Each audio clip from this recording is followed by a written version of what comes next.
आइए पढ़ते हैं आरूढ़ काव्य खंड की कविता घर की याद, जिसके कवि हैं भवानी प्रसाद मिश्र जी। यहाँ पर कवि ने उस समय का वर्णन किया है जिस समय देश में स्वतंत्रता आंदोलन चल रहा था, और उसी स्वतंत्रता आंदोलन के तहत कवि को भी जेल जाना पड़ा था। एक रात्रि की बात है, बहुत अधिक बारिश हो रही थी और कवि की आंखों के सामने उनके परिवार और उनके घर के दृश्य आने लगते हैं।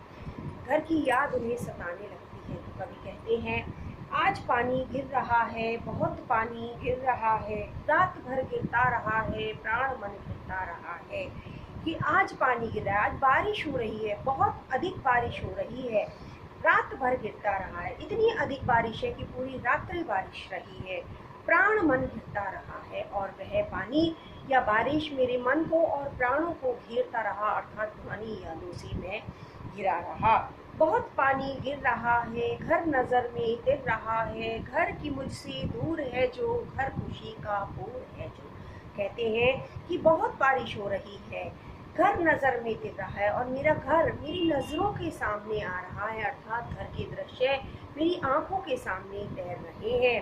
घर, वो घर, घर की मुझसे दूर है जो आज मुझसे दूर है, अर्थात मैं घर से बहुत दूर हूँ। घर खुशी का पूर है जो, वो घर जो मेरे जीवन की खुशियों को पूरा करने वाला है, या मेरे जीवन को खुशियों से भर देने वाला है, वह घर आज मुझसे दूर है।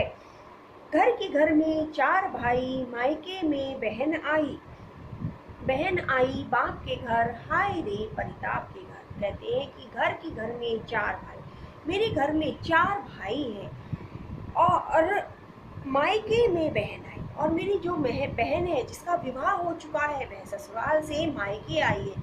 कुछ समय वह अपने मायके में माता पिता और भाई बहनों के साथ खुशी पूर्वक बिता देना चाहती है।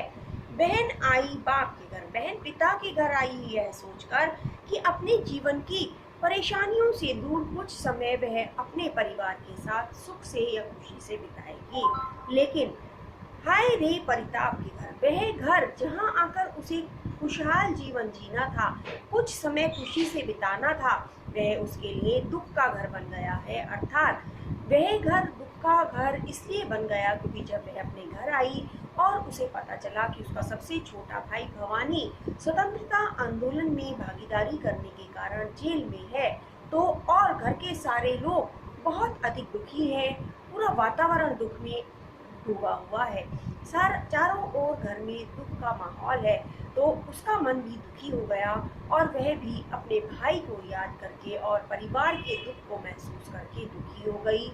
और वह घर जो उसके जीवन को खुशियों से भर देता, वह घर उस समय उसके लिए दुख का घर बन गया। घर में सब जुड़े हैं, सबकी इतने कब जुड़े हैं, चार भाई चार बहनें, भुजा भाई प्यार बहने। कवि कहते हैं घर में सब जुड़े हैं, घर में ही सभी लोग जुड़ गए हैं, अर्थात चारों बहनें और चारों भाई एकत्र हो गए हैं। सबकी इतने कब जुड़े हैं, और सब इतने कब जुड़े हैं, अर्थात सब इस तरह इकट्ठे कभी भी नहीं हुए हैं। चार भाई चार बहनें, घर में मेरे अलावा चार भाई हैं और चार बहनें हैं। जो भाई हैं वह भुजाओं के समान एक दूसरे के लिए सहायक हैं, और बहनें प्यार की मूरत है, अर्थात सभी को प्यार करने वाली है। अब कवि अपनी माता के बारे में बताते हुए कहते हैं, और माँ बिन पढ़ी मेरी, दुख में वह गढ़ी मेरी, माँ की जिसकी गोद में सर रख लिया तो दुख नहीं फिर। कहते हैं मेरी माँ बिन पढ़ी लिखी है, अर्थात मेरी माता अनपढ़ है, उन्हें पढ़ना लिखना नहीं आता, लेकिन दुख में वह गढ़ी मेरी, मेरे दुख में वह डूबी हुई है, खोई हुई है। माँ की जिसकी गोद में सर रख लिया तो दुख नहीं फिर। और मेरी माँ ऐसी है जिनकी गोद में यदि सर रख के लेट जाओ तो फिर कोई भी दुख शेष नहीं बचता, अर्थात सारे दुख समाप्त हो जाते हैं। माँ की जिसकी स्नेह धारा का यहाँ तक भी पसारा, उन्हें पढ़ना नहीं आता, उन्हें लिखना नहीं आता, जो कि उसका पत्र पाता।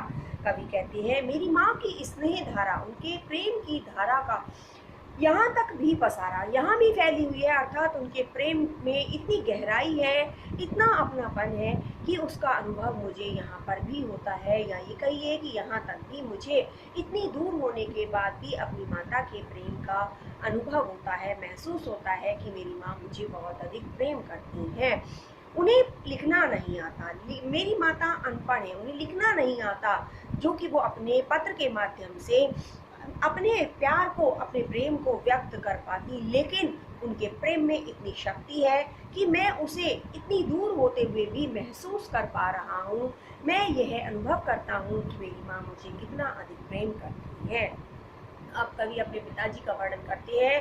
पिताजी जिनको बुढ़ापा एक क्षण भी नहीं व्यापा, जो अभी भी दौड़ लगाएं, जो अभी भी खिलखिलाएं। कहते हैं मेरे पिताजी जिनको बुढ़ापा या वृद्धावस्था एक क्षण के लिए भी नहीं प्रभावित कर पाई, वे पिताजी इतने अधिक शक्तिशाली या ऊर्जावान है कि वो अभी भी दौड़ लगा सकते हैं, जो अभी भी खिलखिलाकर हंस सकते हैं। वृद्धावस्था में व्यक्ति की क्षमता कम हो जाती है और वह ना दौड़ सकता है, ना खिलखिलाकर हंस सकता है, लेकिन मेरे पिताजी इतने अधिक शक्तिशाली और ऊर्जावान है कि वह अभी दौड़ भी लगा सकते हैं और खिलखिलाकर हंस भी सकते हैं। मौत के आगे न हिचके, शेर के आगे न बिचके, बोल में बादल गरजता, काम में झंझा लरसता। कहते हैं कि मेरे पिताजी मौत के आगे न हिचके, मौत के आगे भी जरा भी, मौत से भी उन्हें डर नहीं लगता।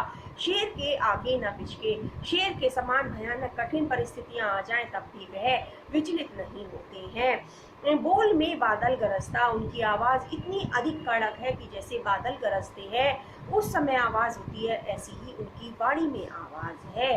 काम में झंझा लरसता, और उनके काम में झंझा अर्थात आंधी, आंधी के समान तीव्रता है। अर्थात जिस तरह आंधी तीव्र गति से चलती है, इसी तीव्र गति से वे कार्य भी करते हैं। आज गीता पाठ करके, दंड 260 करके, खूब मुकद्दर हिला लेकर, मूठ उनकी मिला लेकर। कहते हैं मेरे पिताजी आज धार्मिक पुस्तक गीता का पाठ करके या उसको पढ़ के, दंड 260 करके और अपने प्रतिदिन के नियम के अनुसार दंड लगाकर अर्थात व्यायाम करके, खूब मुकद्दर हिला लेकर, मुकद्दर को हिलाकर और उनकी मूठ को अर्थात पकड़ने वाले हिस्से को आपस में मिलाकर, कहने का तात्पर्य है अपनी पूजा पाठ से निवृत्त होकर, अपनी धार्मिक पुस्तक गीता का पाठ करके और व्यायाम करके, जब वे नीचे आए होंगे, नैन जल से छाए होंगे, हाय पानी गिर रहा है, घर नजर में गिर रहा है। जब वे निचली मंजिल पर आए होंगे तो नैन जल से छाए होंगे, उनके नेत्र जल से भर गए होंगे, अर्थात आंखों में आंसू आ गए होंगे। हाय पानी गिर रहा है, बहुत पानी गिर रहा है, अर्थात बहुत अधिक बारिश हो रही है। चार भाई चार बहनें, भूजा भाई प्यार बहनें, खेलते या खड़े होंगे, नजर उनको पड़े होंगे। कहते हैं कि मेरे घर में मेरे अतिरिक्त 4 भाई और 4 बहनें हैं, जो एक दूसरे के लिए सहायक हैं और प्रेम की मूरत हैं। वो खेलते हुए या खड़े हुए जब उनकी नजर पड़े होंगे, अर्थात उन्हें दिखाई दिए होंगे। पिताजी जिनको बुढ़ापा एक क्षण भी नहीं व्यापा, रो पड़े होंगे बराबर 5वें का नाम लेकर। तब मेरे वो शक्तिशाली पिताजी, वो ऊर्जावान पिताजी जिनको वृद्धावस्था एक क्षण के लिए भी प्रभावित नहीं कर पाई, वो रो पड़े होंगे 5वें का नाम लेकर। वो अपने 5वें पुत्र भवानी अर्थात मुझे याद करके रो पड़े होंगे कि यहाँ मेरे सारे बच्चे हैं, यदि नहीं है तो सिर्फ भवानी ही नहीं है। 5वां मैं हूँ अभागा, बंधा बैठा हूँ, 5वां मैं हूँ अभागा, जिसे सोने पर सुहागा, पिताजी कहते रहे हैं, प्यार में बहते रहे हैं। कवि कहते हैं वो उनका वो 5वां पुत्र जिसे याद करके वो रो पड़े होंगे, वो अभागा पुत्र मैं हूँ, जिसे सोने पर सुहागा, जिसे वो सोने पर सुहागा कहते थे, अर्थात सर्वश्रेष्ठ मानते थे। पिताजी कहते रहे हैं, प्यार में बहते रहे हैं, वो मुझे इतना अधिक प्रेम करते थे कि अपने 4 बेटों से अधिक महत्व को मुझे देते थे और मुझे बहुत अधिक प्रेम करते थे। आज उनके स्वर्ण बेटे लगे होंगे उन्हें हेटे, क्योंकि मैं उन पर सुहागा बंधा बैठा हूँ अभागा। कहते हैं आज उन्हें अपने 4 महत्वपूर्ण बेटे, सोने के समान लगने वाले बेटे लगे होंगे हेटे, महत्वहीन लगे होंगे। क्यों? क्योंकि उन पर सुहागा अर्थात उन 4 पुत्रों से भी श्रेष्ठ मैं उनका पुत्र बंधा बैठा हूँ अभागा, यहाँ भाग्यहीन होकर जेल में बंधा हुआ बैठा हूँ। और माँ ने कहा होगा दुख कितना बहा होगा, आंख में किस लिए पानी, वहाँ अच्छा है भवानी। पिताजी को रोते हुए देखकर माँ ने कहा होगा और उन्हें कहते हुए कितना अधिक दुख रहा होगा कि आंख में किस लिए पानी, आपकी आंखों में किस लिए पानी है, अर्थात आंसू क्यों है, वहाँ अच्छा है भवानी, हमारा 5वां पुत्र भवानी वहाँ जेल में अच्छा है, प्रसन्न है। वह तुम्हारा मन समझकर और अपनापन समझकर गया है, सो ठीक ही है, यह तुम्हारी लिखी है। कहते हैं वह तुम्हारा मन समझकर और अपनापन समझकर, तुम्हारा मन था कि स्वतंत्रता आंदोलन में भागीदारी करो, और इस अपनेपन को समझकर कि तुम उसे सबसे अधिक प्रेम करते हो। यदि वह जेल चला गया है, उसने स्वतंत्रता आंदोलन में भागीदारी की है, तो ठीक ही है, यह उसने सही ही किया है। यह तुम्हारी लिखी है और यह तुम्हारे संस्कार ही है कि उसने तुम्हारे मन को और तुम्हारी इच्छा को समझकर उससे कदम आगे बढ़ाया। पाँव जो पीछे हटाता, कोख को मेरी लजाता, इस तरह हो न कच्चे रो पड़ेंगे और बच्चे। कहते हैं कि यदि स्वतंत्रता आंदोलन में भागीदारी करने के बाद जब विपत्ति आती, जब विपरीत समय आता कि जेल जाना है, उस समय यदि वह पीछे पांव हटा लेता या वह उससे इनकार कर देता, तो क्या होता, तो वह मेरी कोख खोला जाता, उस समय वह मुझे शर्मिंदा कर देता। इस तरह हो न कच्चे रो पड़ेंगे और बच्चे, कि तुम इस तरह अपने मन को दुखी मत करो, तुम्हें देखकर घर के बाकी सारे बच्चे भी दुखी होने लगेंगे। अर्थात वह यदि जेल गया है तो इसमें हमें शर्मिंदा नहीं या दुखी नहीं होना चाहिए, बल्कि हमें गर्व का अनुभव करना चाहिए। पिताजी ने कहा होगा, हाय कितना सहा होगा, कहाँ में रोता कहाँ हूँ, धीर में खोता कहाँ। जब माँ ने उन्हें समझाया होगा तो उस समय पिताजी ने कहा होगा कि कहाँ मैं रो कहाँ रहा हूँ, धैर्य में खो कहाँ रहा हूँ, और ऐसा कहते हुए उन्होंने कितना अधिक दुख सहन किया होगा।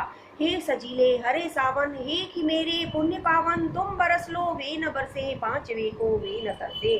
कवि कहते हैं कि हे सजीले हरे सावन, कि हे सावन के महीने, हे पवित्र पावन सावन के महीने, तुम बरस लो वे न बरसे, कि जितना भी बरसना है तुम बरस जाओ, वे न बरसे अर्थात मेरे माता पिता न बरसे, पांचवे को वे न तरसे, अपने पांचवे पुत्र भवानी के लिए वह दुखी न हो, मैं मजे में हूँ, सही है। यहाँ पर कवि अपने माता पिता के लिए सावन के महीने के द्वारा संदेश भेज रहे हैं और उससे कहने के लिए कहते हैं कि उनसे कहना, मैं मजे में हूँ, सही है, घर नहीं हूँ, बस यही है, किंतु यह बस बड़ा बस है, इसी बस से सब विरस है।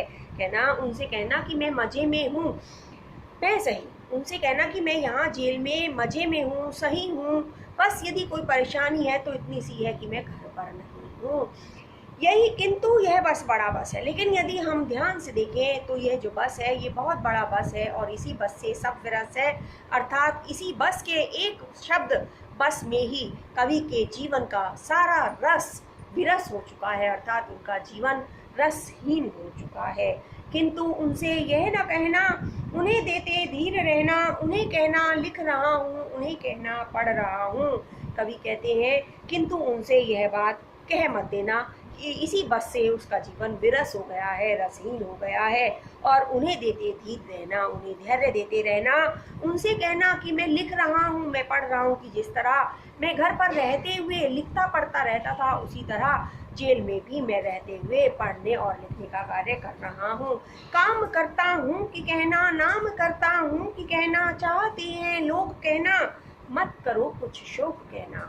वो कहते हैं कि उनसे कहना कि मैं काम कर रहा हूँ, नाम करता हूँ कि कहना, जिस तरह जेल के बाहर घर पर रहते हुए मैं उनका नाम रोशन करता था, इसी तरह जेल में भी उनका नाम रोशन कर रहा हूँ। चाहते हैं लोग कहना, उनसे कहना कि यहाँ जेल में भी सभी लोग मुझे बहुत अधिक प्रेम करते हैं।